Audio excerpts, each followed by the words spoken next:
자, 오늘 7월 15일, 9월 15일이죠. 9월 15일. 네, 네, 9월 15일. 7월 달인 줄 알고.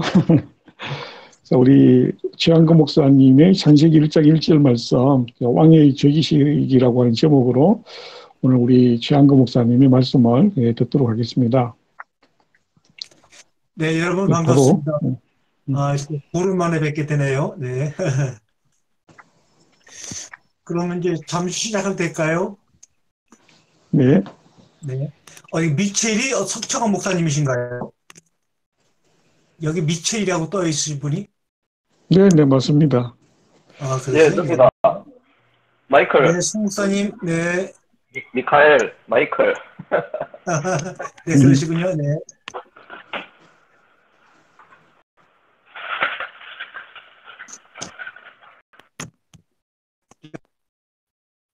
입니다. 우리 잠깐 기도하겠습니다.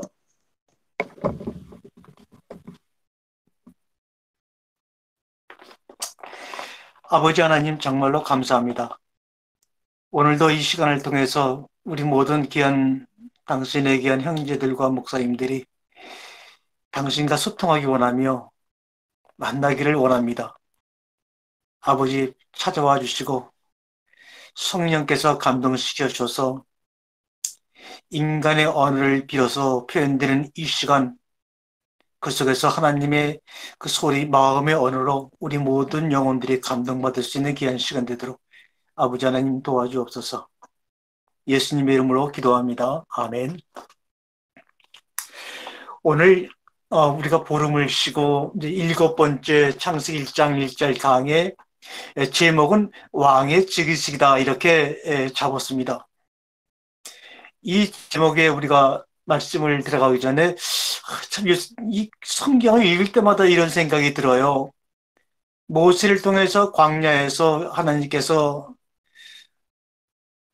그 하늘과 그 땅을 창조하였다 태초에라는 말씀을 하시면서 쭉 이렇게 정말 그 태초의 그 삶의 사건들을 풀어내시는데 왜 하나님이 이 이야기를 굳이 아담을 지으신 후 성경적인 연대로 말하면 한 2700년이 넘는 그 긴 시간이 지난 다음에 사람이 생존하기 가장 불편한 광야에서 이 말씀을 하셨을까? 그때 말씀하시지 말고 우리가 창세기 11장 1절에 보게 되면 그 온 땅의 언어가 하나요. 구음이 말이 하나였더라. 그러니까 문자와 소리가 하나였던 시대가 있었죠. 전 세계 모든 사람들이 한 가지 문자와 언어를 가지고 정말로 누구든지 막힘없이 상대의 소리와 말을 이해할 수 있는 그런 시기가 있었습니다. 그런데 바벨탑이라는 한 시대적인 사건을 통해서 하나님께서는 9절에 보니까 언어가 하나요, 구음이 하나였던 그 시대를 땅의 언어를 혼잡게 하시고 그들을 온 땅으로 흩으셨다. 이렇게 나옵니다. 이 땅의 문자와 언어들이 혼잡하기 전에 주님이 창세기 1장 1절의 말씀, 창세기 1장의 말씀, 창세기 2장의 말씀, 3장의 말씀들을 쭉 이렇게 하셨으면은 세계 어느 나라 사람들도 정말로 지금 우리가 이해하려고 노력하는 것보다 단순히 들려지는 구음과 문자를 통해서 그 하나님의 마음을 더 깊이 알고 하나님을 만날 수 있는 가능성이 높았을 텐데 왜 땅의 언어를 혼잡게 해서 수천 수백 개의 언어와 구음으로 갈라진 다음에 그때서야 비로소 하나님이 우리에게 말씀을 시작하셨을까? 그러면서 그 하늘과 그 땅을 내가 창조했다 태초에 이렇게 말씀을 하셨을까? 여러분은 한번 이거 생각해 보지 않으셨어요? 언어를 온 수백 수천 가지로 흩어놓으시고 하나님은 모세에게 지금 이야기를 하고 있습니다. 창세기 11장 마지막 절 30절 보니까 언어를 혼잡하게 만드시고 온 땅으로 그들 흩으신 다음에 마지막 11장의 결론이 베라는 나이 205세가 되어 하란에서 죽었더라. 이렇게 끝을 맺고 12장으로 넘어가서 비로소 문자가 있는 문자로 기록하는 역사시대 속에서 아브라함을 불러냅니다. 아브라함에게 언약의 말씀을 주시면서 또 430년 이상 500년 가까이 지난 다음에 그 당시 가장 큰 문자가 발달되어 있고 강대국인 그 애굽에서 자기 나라의 언어를 잊어먹고 문자를 잊어먹고 그 애굽의 언어에 묻혀 살던 그들을 광야로 끌고 나와서 그들에게 희미한 그들의 언어, 그들 민족의 언어와 구음으로 말씀하시는 하나님의 마음, 도대체 왜 이러셨을까? 400년 동안이나 쓰지 않았던 자신들의 언어와 구음으로 하나님의 소리를 들으려니 그 하나님의 소리가 하나님이 그 하늘과 그 땅을 창조해서 태초에 라는 말씀을 하셨을 때도 이 말이 가슴이 시원할 정도로 그들에게 이해가 되며 소통이 되었을까? 한번 여러분은 그렇게 생각이 안 드나요? 지금도 히브리어 사본이 발견되고 헬라어 사본이 발견되어서 그 사본을 기준으로 수백 수천 가지의 언어로 성경이 번역되었습니다. 우리나라도 이 개역성경이 번역된 지가 1955년, 개역성경이 제대로 번역된 것은 1961년, 그러니까 지금으로부터 한 50년 전에 번역되어진 것입니다. 수천 년의 세월이 지나서 영어 성경을 통해서 중국어 성경을 통해서 일본어 성경을 통해서 우리 한글로 번역되어지는 과정 속에서 얼마나 하나님이 하시고자 하는 그 하나님의 소리, 그 마음을 놓쳤을까? 우리 한번 생각을 해봐야 합니다. 이미 모세에게 광야에서 모세와 그 이스라엘 백성들에게 이 창세기 1장 1절을 말씀하실 때는 이미 수백 개의 언어가 지구상에 존재하는 언어의 혼잡성 가운데서 말씀하신 겁니다. 그러므로 그렇게 달라진 수많은 언어 가운데 히브리 민족의 언어를 선택해서 하나님이 말씀하셨을 때 또 말씀한 그 언어가 다른 나라 말로 번역되어서 그들이 창세기 1장 1절의 그 내용을 듣게 되었을 때 과연 얼마나 그 속에 들어있는 하나님의 마음과 그 감정을 받아들일 수 있었을까? 그러므로 이미 언어와 구음이 하나인 시절에 말씀을 주지 아니하시고 수백 수천 개의 언어가 갈라진 상태 속에서 이 말씀을 모세에게 주었다면 우리가 진정 그 속에 기록되어져 있는 그 속에 하나님의 뜻과 경륜을 제대로 이해하려면 우리는 마음의 언어가 우리 삶 속에 능숙하게 열려서 마음의 언어가 주님과 나 사이를 소통케 하는 그런 작용을 해야 합니다. 원어로 보건 영어로 보건 한글 성경을 보건 우리는 그 속에서 운행하는 마음의 언어가 오늘 우리의 영혼을 치고 들어올 때 우리는 그 속에 있는 하나님의 뜻을 온전히 다 키울 수가 있습니다. 이 성경을 보게 되면 창세기 1장에도 토부, 토부, 토부, 토부, 메오드 토부 이렇게 7번이 나오죠. 이 토부란 말은 지상에서 하나님만이 쓸 수 있는 정말로 인간의 가장 선하고 아름답고 완벽함을 나타낼 때 하나님이 토부 이렇게 말씀하신 겁니다. 토부, 토부, 토부를 하면서 말씀하신 하나님이 에덴이라는 곳에 나무 한 그루를 심어서 동산을 만드시고 아담을 그 동산에 이끌어 주셔서 하신 말이 죽고 죽으리라. 이게 무슨 말입니까? 앞에서 좋았더라, 좋았더라, 아름다웠더라, 완벽하더라, 선하더라고 반복해서 완벽하게 7번이나 말씀하신 분이 마지막에는 아담에게 한 첫 대화가 죽고 죽으리라. 그렇다면 이 좋았더라를 7번이나 반복하신 하나님의 궁극적인 결론, 열매는 뭐냐? 바로 죽음이라는 거죠. 그리고 7번이나 토부, 아름답구나, 선하구나, 좋구나를 7번 반복해야지만 나올 수 있는 것이 뭐냐? 바로 죽음이라는 겁니다.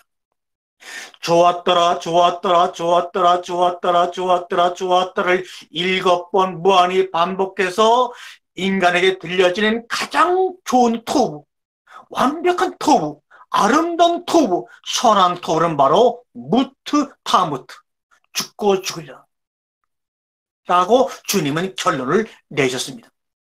그러므로 성경서 우리의 삶을 보게 되면 죽음으로 삶을 키우는 변증의 생명력이 강하게 역사하는 겁니다. 여러분들이나 주변에 많은 사람들이 오늘도 무거운 짐을 짓고 고난과 고통 속에서 두려움에 떨기도 하고 아니면 두려움을 감추고 가면을 쓰고 아무 일도 없었던 것처럼 하루하루의 시간을 보낼지 모르지만 그 모든 내면의 근원을 보게 되면 뭐 우리가 심리학을 통해서 보지 않더라도 정신분석을 통해서 보지 않더라도 그 내면에는 죽음이라는 것이 그들에게는 토부의 반복된 결론, 열매라고 감히 생각지 못하고 이 세상에서 사랑하는 사람과 이별하고 돌봐야 될 사람을 돌보지 못하고 모든 것이 단절되는 공포의 대명사로 여러분의 마음속에 여러분을 다스리고 있기 때문에 지금도 이렇게 어렵고 무거운 겁니다. 그러나 주님은 말씀하시죠.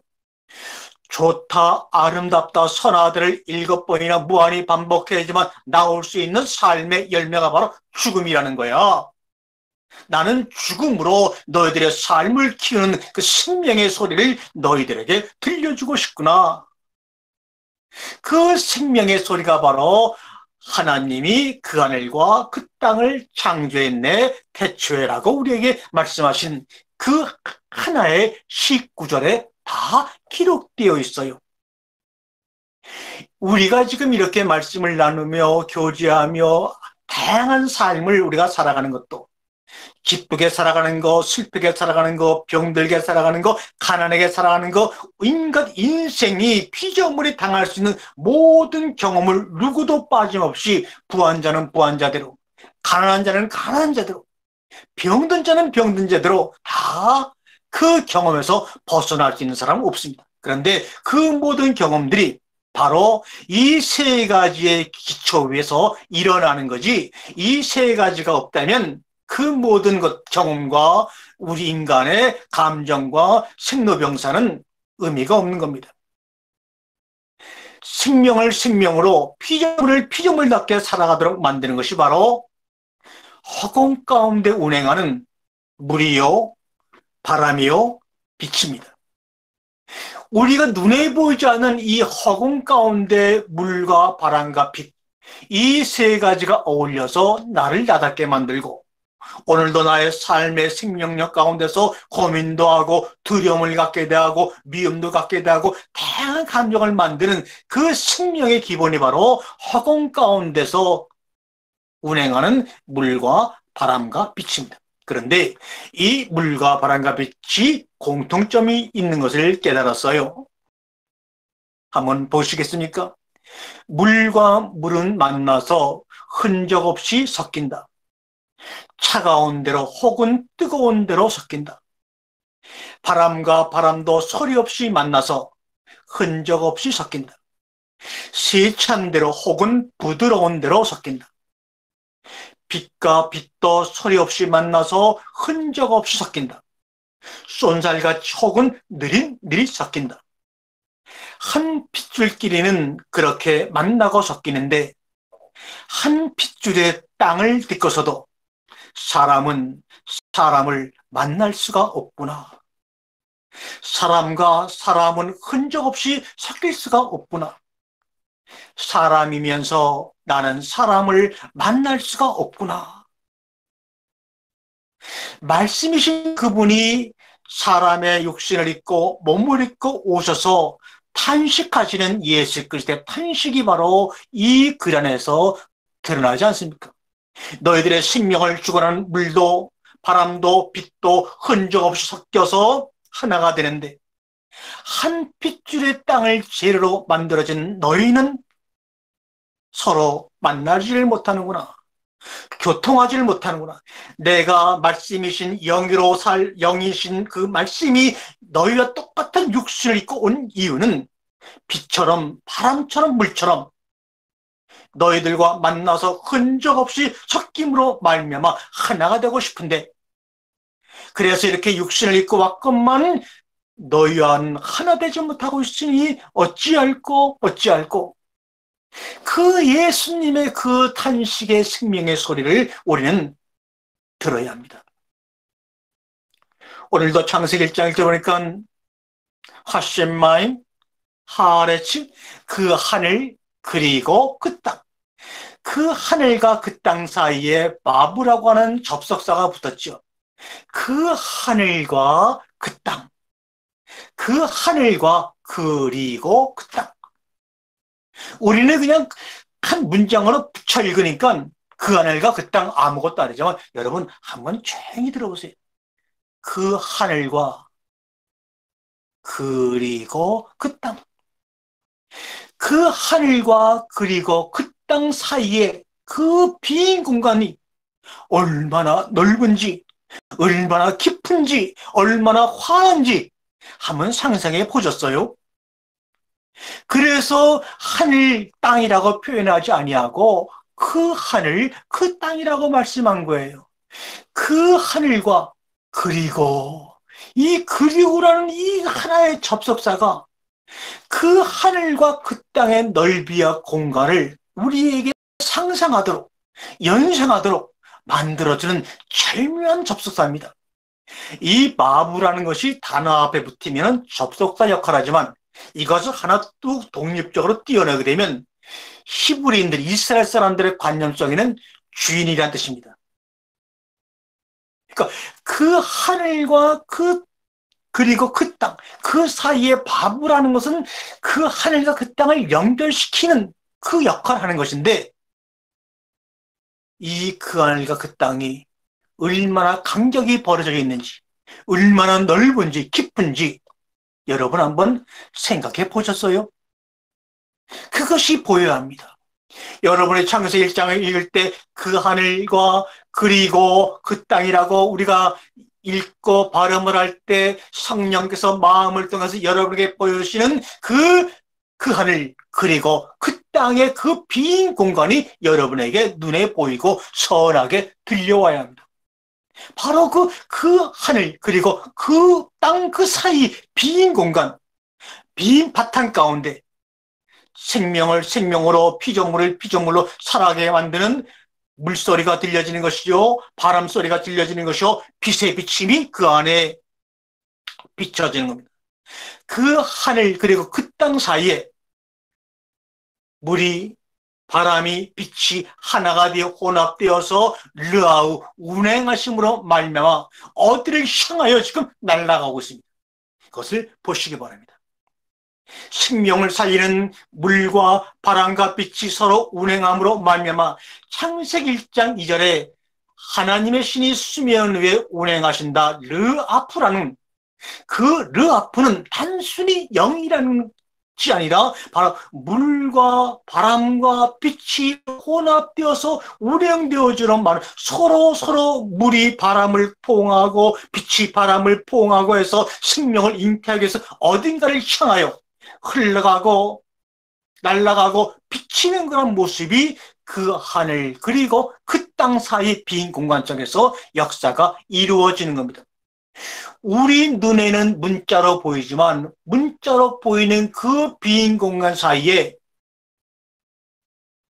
내가 그동안에 알지 못했던 물이 위에서 아래로 흘러오고 바람이 우아래로 요동을 치고 빛이 위를 향해서 뻗어가는 그런 운행을 통해서 무언가가 만들어지고 있는 것입니다.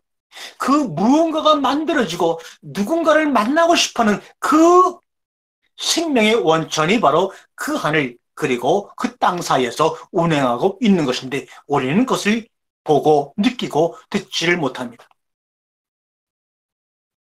이 창세기 1장 1절을 보게 되면 인간의 언어로 표현되지 않는 생명의 노래가 우리에게 들려오고 있습니다.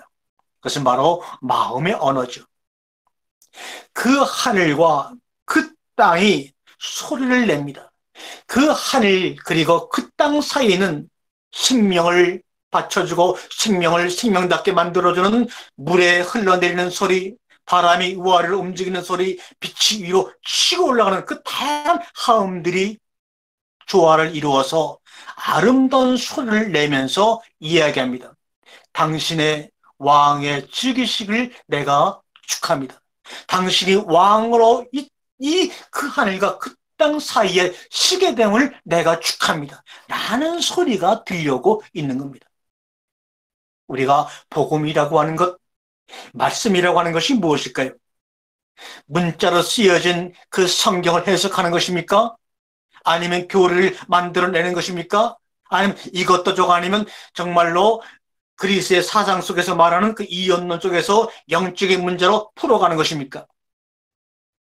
아니지요. 이미 언어와 구음이 하나일 때 말씀하지 아니하시고 바벨탑의 사건을 비밀해서 수많은 언어로 혼잡게 하시며 온 지구상으로 인류를 흩으신 그 하나님이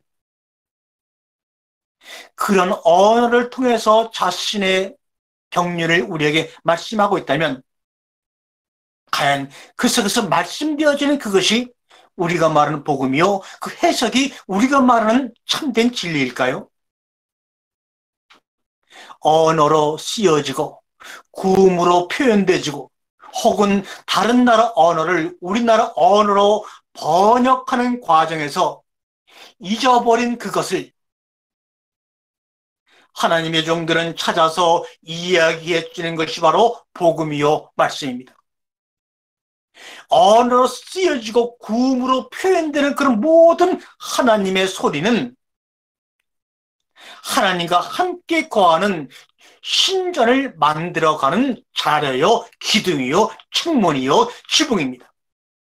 그것을 위해서 하나님께서 언어로, 구음으로 자신의 이야기를 전해주는 것이 아니라 그 눈에 보이는 문자와 들려지는 소리를 통해서 지어지는 신전 안으로 우리를 초대하려고 성경을 기록해 놓은 것입니다. 그러므로 그 안에 들어가 보지 않으면 볼 수 없고 들을 수 없는 그 무엇을 하나님의 종들이, 선지자들이, 목사님들이 찾아서 이야기로 들려주는 것이 복음이요 말씀입니다.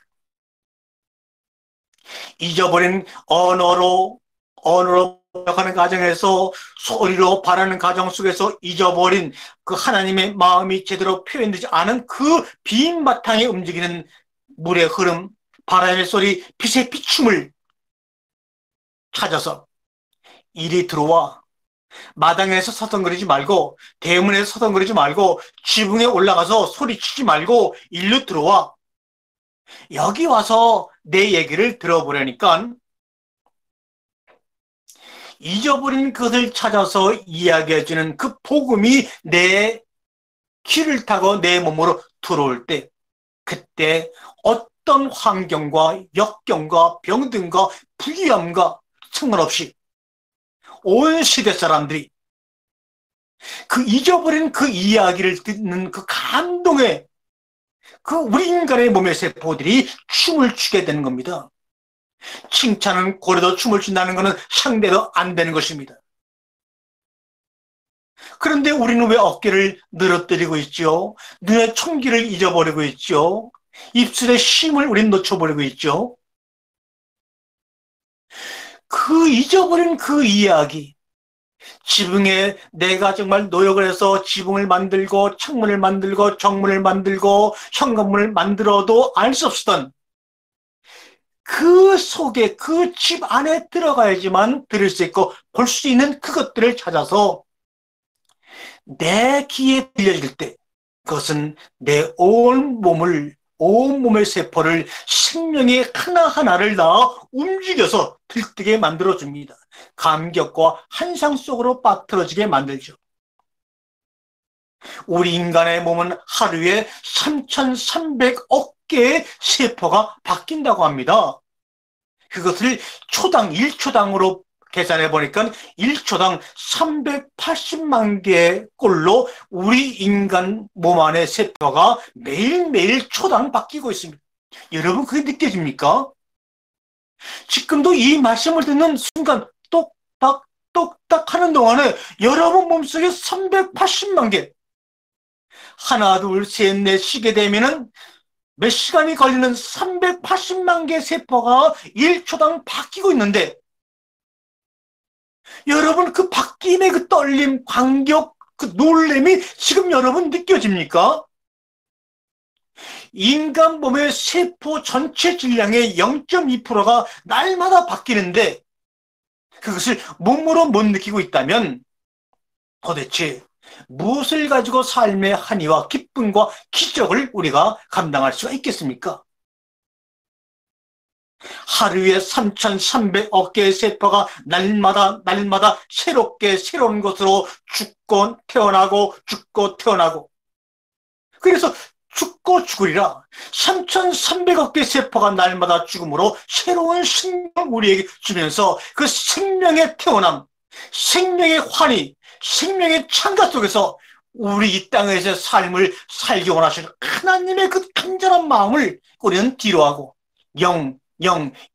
영적으로 모든 것을 밀어버리는 어리석은 생활을 하면 안 되는 겁니다. 눈에 보이는 그 문자를 해석하고 그 문자를 고민하고 알려고 하게 되면 우리는 죽어도 끝까지 그 문을 열고 그 안으로 들어갈 수가 없어요.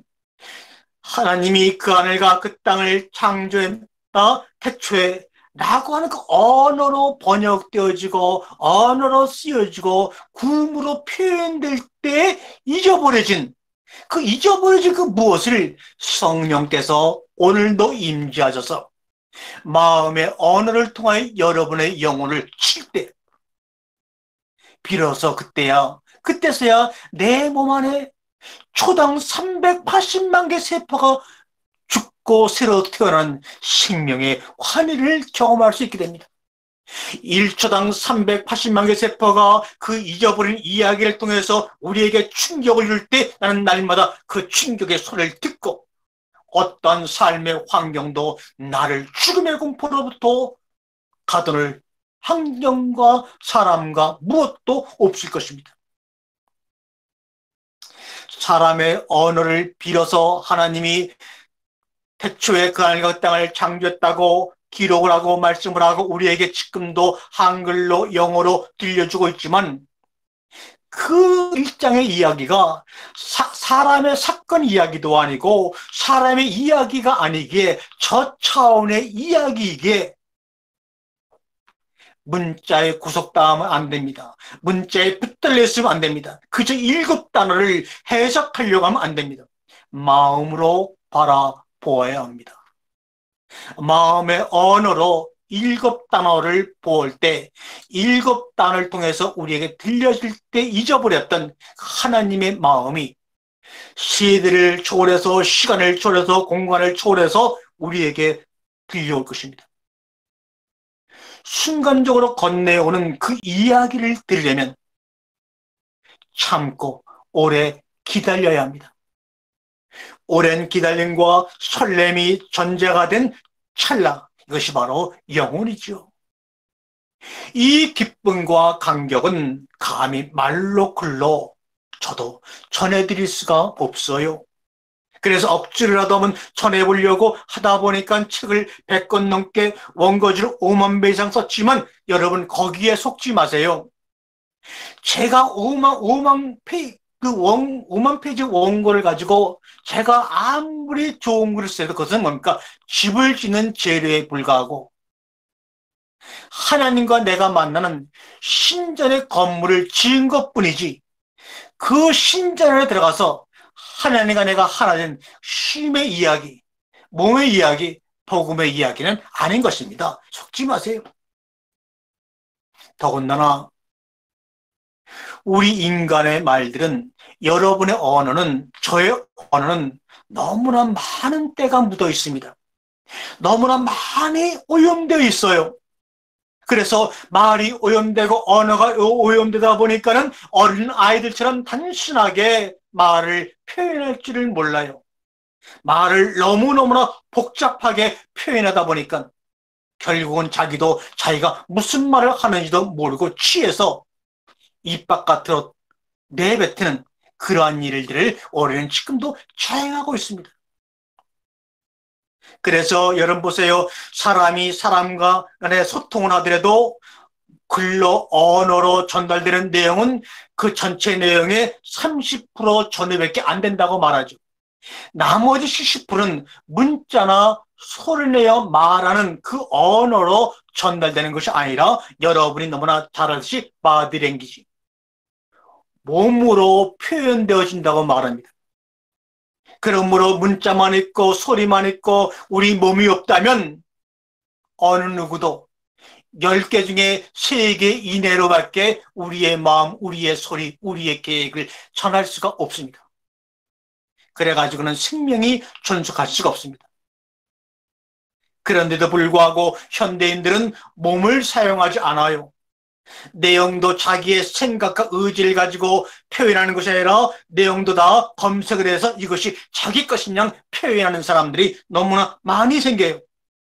그런데 하물며 이 땅의 이야기도 아니고 사람의 이야기도 아니고 하나님의 마음, 하늘나라의 이야기를 우리 인간들의 언어로 표현할 때 과연, 히브리어로 표현할 때 과연, 헬라어로 표현할 때 과연, 라틴어로 표현할 때 과연, 한글로 표현할 때 그 내용이 하나님이 마음 먹고 계셨던 그 내용이 과연 몇 프로나 제대로 전달되어질 수 있었을까요?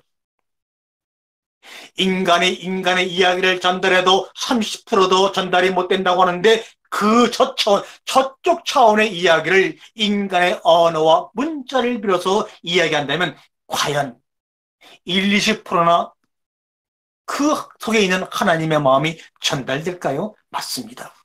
여러분이 그동안 성경을 연구하고 책을 보고 방송을 듣고 해서 알았던 그 모든 수십 년 동안의 말씀의 내용과 지식들은 아무리 노력을 한 사람이라도 하나님이 그 언어를 통해서 우리에게 전해주고 풍겨주기 위한 그것의 20%도 우리는 받아들이지 못하고 있었다는 사실을 인정하고 잊어버린 그 80%를 찾아서 우리는 그 이야기를 상대방에게 들릴 때 그 이야기가 상대방의 몸을, 세포를 춤을 추게 만드는, 그래서 여태까지 내 세포가 하루에 3,300억 개가 죽고 태어나는 그런 생명의 율동과 환희가 이루어지는 데 불구하고 그것을 알지 못하고 나의 삶 속에 눌려서 참담했던 사람이 있다면 거기서 벌떡 일어나 여러분 영혼 속에, 여러분 몸속에 들려지는 생명의 창가가 여러분 현재 나가고 있는 모든 삶의 신을 이끌어 나올 수 있는,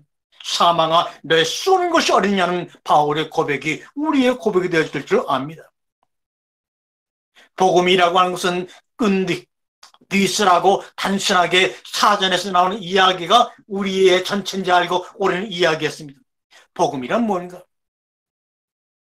베레시티, 한 말씀이 우리 온 몸에 전해져서, 내 몸에 전해져서, 당신 몸에 전해져서 거기서 세포가 날마다 죽고 태어난 그 정말 3,300개의 그 울림과 떨림들이 서로 충격을 줘가지고 하나가 되는, 온몸으로 하나가 되는 소식이 바로 복음입니다. 내가 너희에게 이른 말이 영이요 생명이다. 그러므로 말씀이신, 말씀이란 것은 바로 그 주님 자신의 영입니다. 영이 육신을 입고 오셔서, 말씀이 육신을 입고 오셔서 온몸으로 시위하는 시위의 꼭지점이 바로 뭡니까? 십자가의 죽음입니다. 나무의 달림입니다. 주님께서는 말씀이 육이 되셔서 정말 사람의 몸을 입고 오셔서 온몸으로 시위한 그 시위의 충격이 오늘 시간 여러분의 영혼과 여러분의 육신 속에 떨어짐으로 말미암아 그 십자가의 나무에 달린 그 예수 그리스도와 함께 동력하는 코워커요. 시자가 되는 데모스트레이터가 되셔야 합니다. 이것이 바로 일곱째 날 안식의 날이라고 말합니다. 인간의 언어가 얼마나 부족하냐? 주님께서는 모세가 당신의 이름이 뭡니까? 라고 물어봤을 때 최초로 말하죠. 에웰 아셸 에웰. 나는 나다. 다시 말하면 나는 에웰, 나는 존재야. 이렇게 말합니다. 이렇게 나는 나다, 나는 존재라고 말씀하는 그 말씀을 받아서 인간의 언어로 표현을 할 수가 없는 것이 언어의 한계입니다. 그랬더니 그 이야기를 들은 모세가, 그 이야기를 들은 이스라엘 백성들이, 그 이야기를 들은 애굽의 백성들이 뭐라 그러느냐? 나는 나다, 나는 존재다 얘기했더니 그 이야기를 들은 인간들은 어떻게 답하느냐? 그는 그다, 그는 존재다.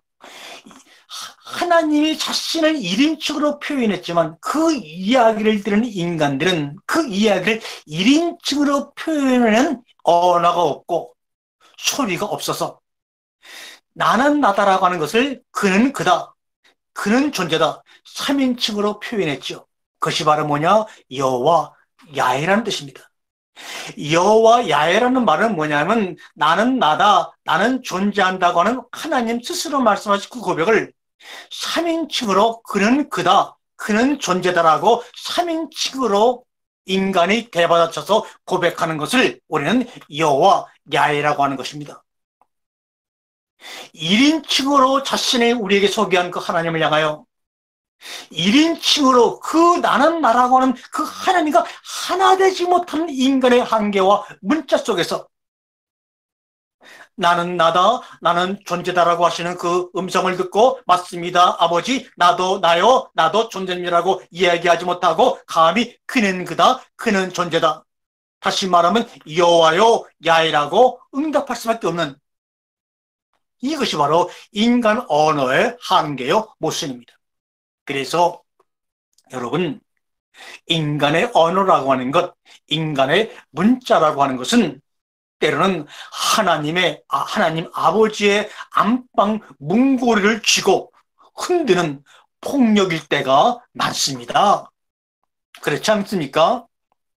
하나님 안방 안에 들어가면 모든 것이 다 보이고 해결됐는데 들어가지 않고 손을 쑥 집어넣어서 안방에 문고리를 쥐고 이것이 진리야, 이것이 사실이야, 이것이 맞아고 흔드는 인간의 폭력.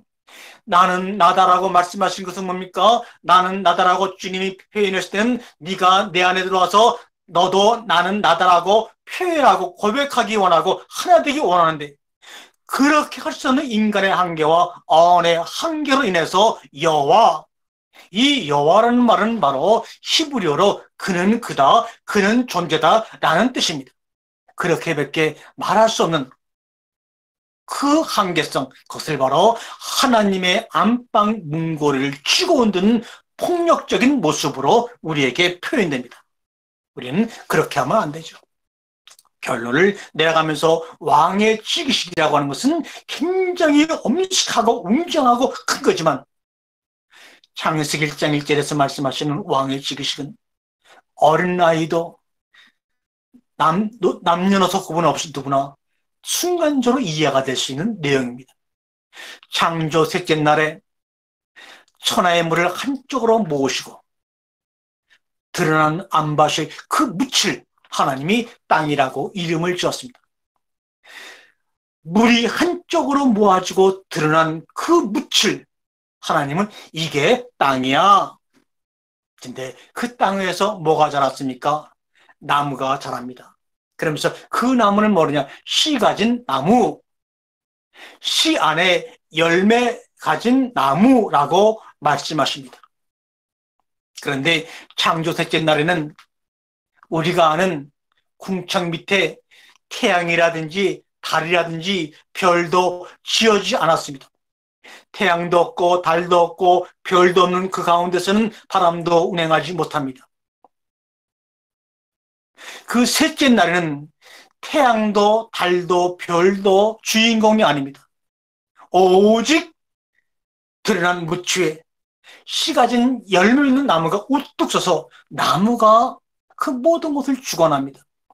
태양이 생기기 전에, 달이 생기기 전에, 별이 생기기 전에, 넷째 날의 사건들이 우리 앞에 드러나기 전에 셋째 날에 땅 위에 드러난, 땅 위에 뿌리를 두고 하늘 향해 치고 올라가는 그 씨 가진 열매 있는 나무, 그 나무가 춤을 추면 바람이 불고 르하우 영이 움직이고 그 나무가 잠잠하면 그 바람도 자는 것입니다. 원초적 빛과 어둠 사이에서 생명의 꿈틀거림이 있는 것을 우리가 보게 됩니다. 그것이 여섯째 날로 가게 되면 열매 안에 씨 가진 나무가 되어서 십자가의 나무로 완성되어 그분과 우리가 하나가 되는, 그래서 그 뒤에 성령이 오셔서 더럽고 흉한 것들을 다 내어 불태워버리고 순전하고 깨끗한 영으로 오셔서 우리를 인도에 갑니다. 아까도 말씀드렸지만 창세기 1장 1절 그 하늘 그리고 그 땅, 그 하늘 그 땅, 그 사이 이 빈 공간이 여러분 눈앞에 보여야 합니다. 창세기 1장을 보니까 신기해요.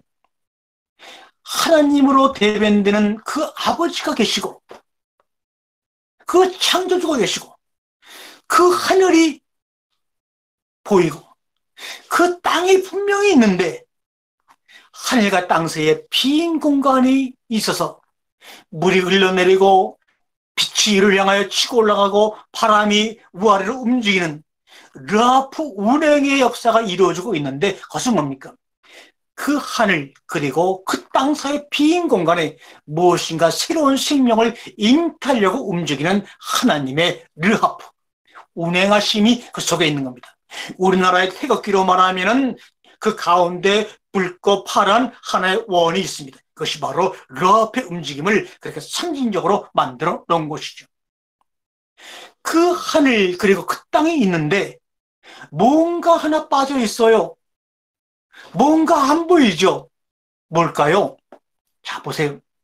창조주 아버지 하나님이 계시는데 그분이 그 하늘, 그 땅, 그리고 그 빈 공간 속에 무엇이 들어차야 되는데 안 보이는 거예요. 그것이 보일 때 비로소 여러분은 창세기 1장 1절이 보이기 시작하는 겁니다. 그 하늘도 있고 그 땅도 있는데 그리고 내가 그 성경을 하나님이 그 땅과 그 하늘을 창조한 태초이라고 읽기도 하고 해석도 하고 은혜 받았다고도 하는데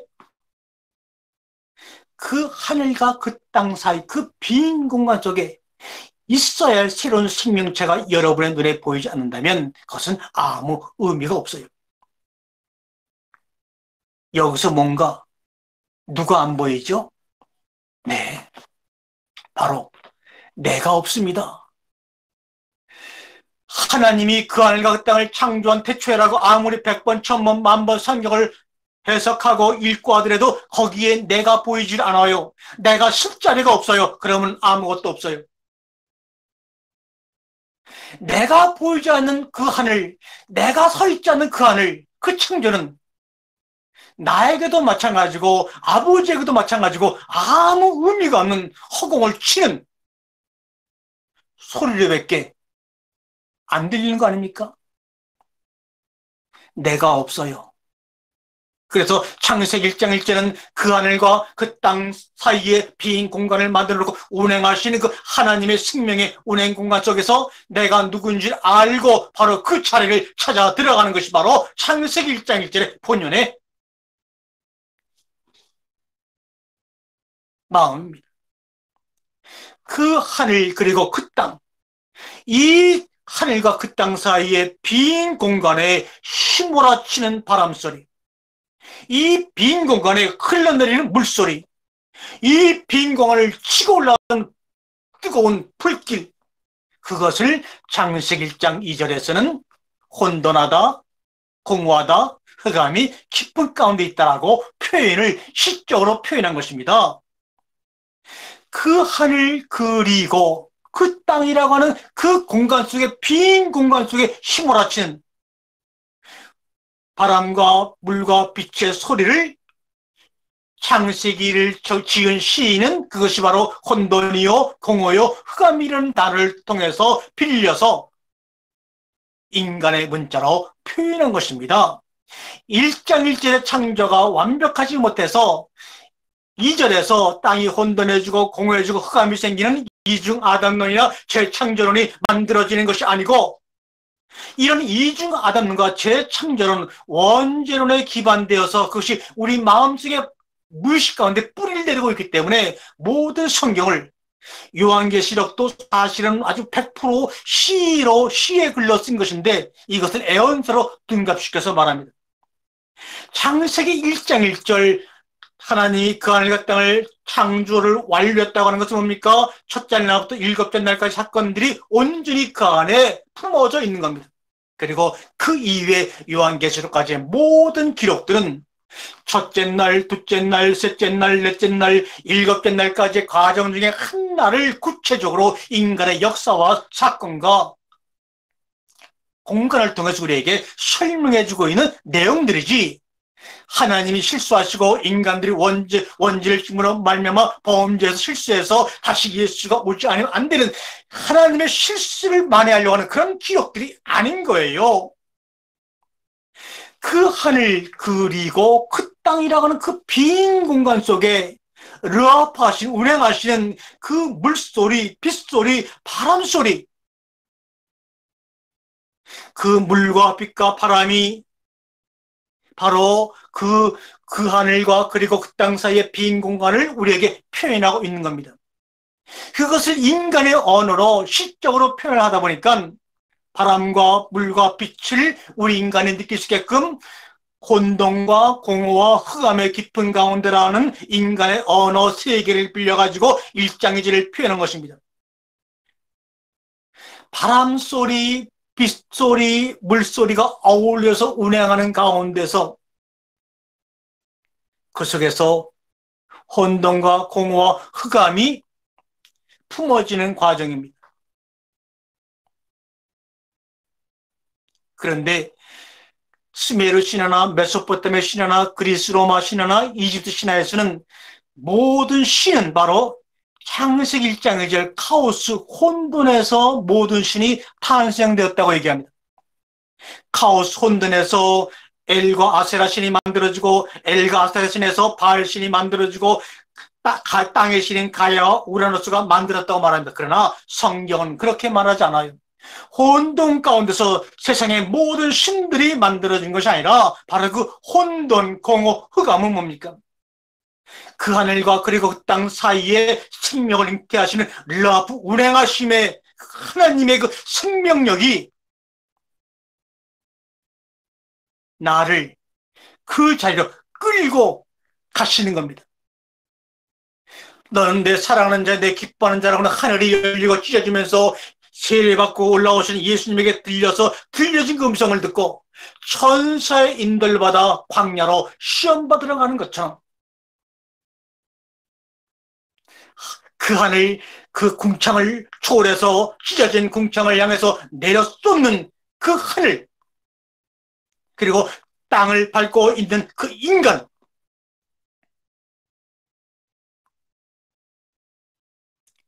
카오스에서 신이 탄생한 것이 아니라 바로 그 하늘 그리고 그 땅이라는 그 공간 속에 바로 그 공간이 내 자리라는 것을 깨닫고, 내가 비록 흙으로 만들어지고 그 땅을 밟고 있지만 나는 하늘을 품으로 말미암아 하늘을 향하여 품을 당하는, 그래서 내가 그 하늘 그리고 그 땅이라고 하는 빈 공간에 안착하는 순간에 맨 위에는 그 하늘, 그 가운데는 나 인간, 맨 마지막에는 바로 그 땅.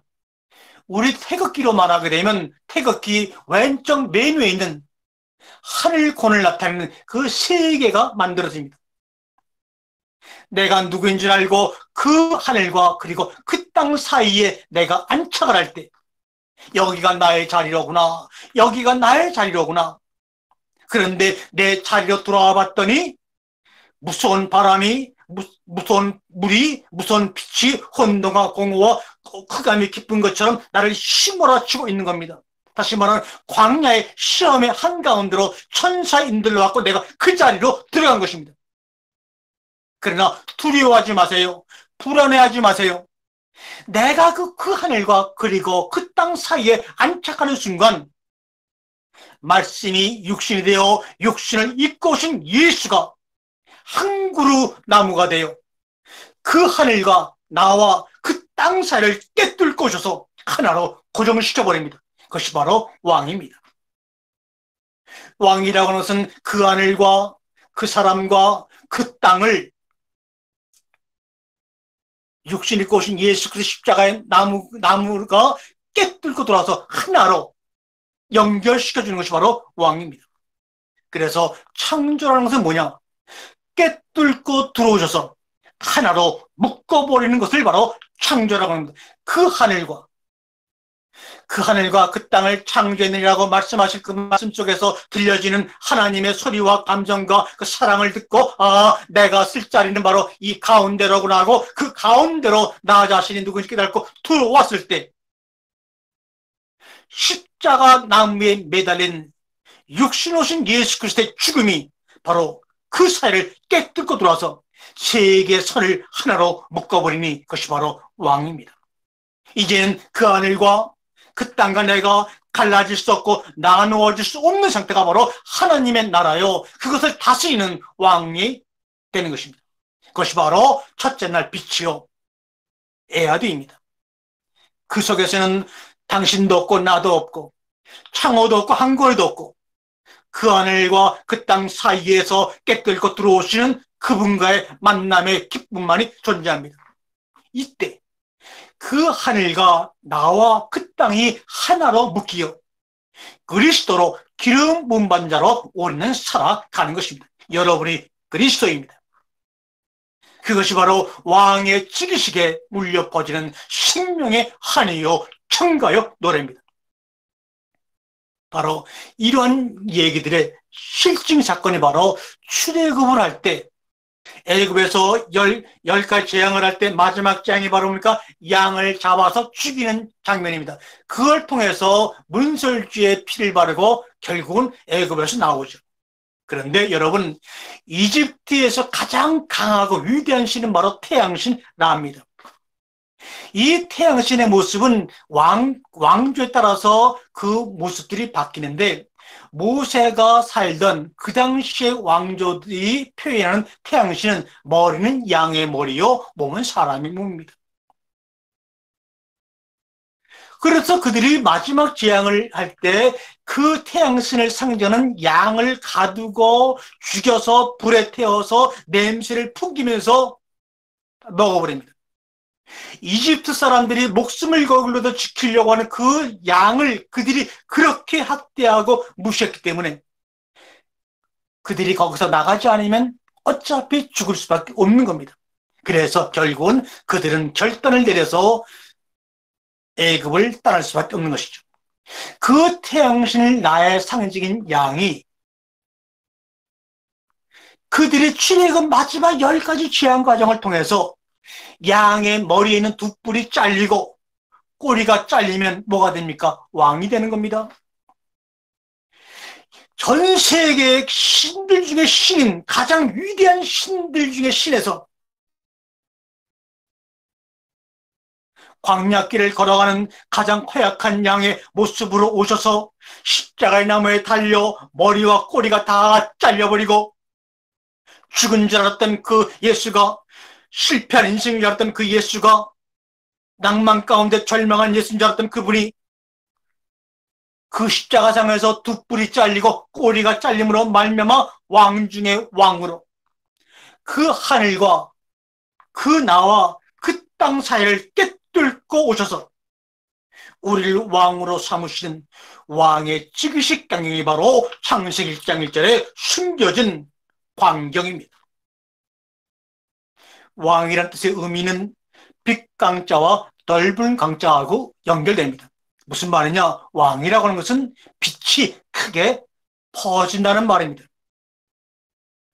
온 빛이 온 누리에 퍼지는 겁니다. 그래서 너는 빛이다. 그럼 온 누리에 어디까지 퍼지느냐? 땅 끝까지 퍼지는 겁니다. 땅 끝이 어딥니까? 내 머리에서 내 발끝까지 퍼지는 겁니다. 내 머리에 두 뿔이 잘려지고 내 허리에 꼬리가 잘려지면서 그 머리에서부터 발까지 빛이 쪼이니, 빛이 퍼지니 견딜 수가 없는 거예요.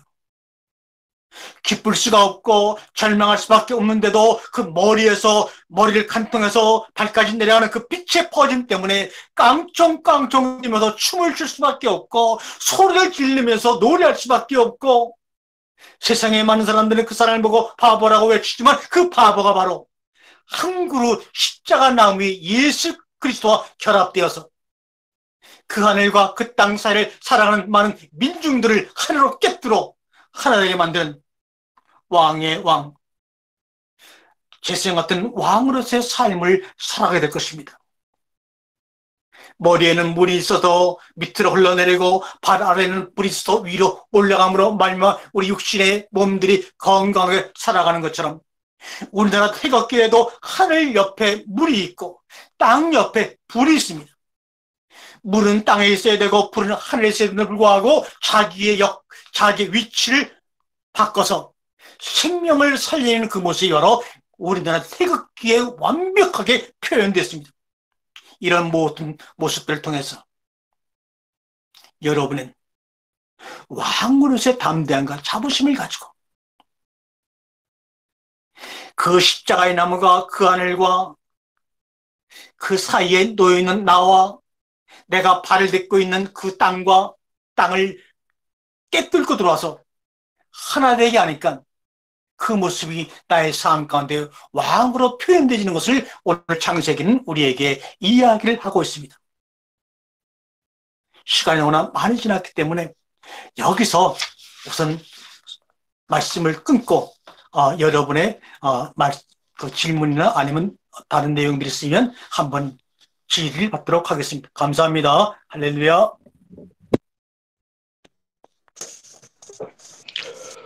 네, 감사합니다. 네, 고생하셨습니다. 네, 감사합니다.